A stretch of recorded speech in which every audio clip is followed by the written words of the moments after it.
বাংলাদেশে ইউনূস বিরোধী পক্ষ বরাবর প্রশ্ন তুলে এসেছেন, শেখ হাসিনাও বাংলাদেশে বিভিন্ন সময় তার বক্তব্যে প্রশ্ন তুলেছেন যে গরিবের ব্যাংকার গরিবের কাছ থেকে অর্থ নিয়ে উচ্চ সুদে ঋণ দিয়ে যিনি গরিবের ভাগ্য পরিবর্তনের কথা বলছেন, তিনি কোন প্রক্রিয়ায় বাংলাদেশ থেকে এই পরিমাণ অর্থ বিদেশে নিয়ে গেলেন যে তিনি ক্লিন্টন পরিবারের সঙ্গে সরাসরি লাখ লাখ ডলার ডোনেশন দিয়ে সম্পর্ক গড়ে তুললেন।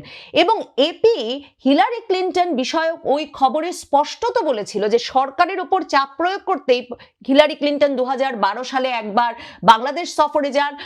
পররাষ্ট্র মন্ত্রণালয়ের মানে মার্কিন পররাষ্ট্র মন্ত্রণালয়ের কর্মকর্তাকে এই বিশেষ কাজে নিয়োজিত করেন যাতে তিনি বাংলাদেশ সরকারের উপর চাপ প্রয়োগ অব্যাহত রাখেন। বাংলাদেশের তখনকার প্রধানমন্ত্রী শেখ হাসিনার ছেলে সজীব ওয়াজেদ জয়ের আমেরিকায় কোনো অবৈধ অর্থ সম্পদ আছে কিনা সেই বিষয়ক তদন্ত করেন ইউনূসের অনুরোধে। এরকম নানা অভিযোগ তখন কিন্তু বেরিয়ে এসেছিল।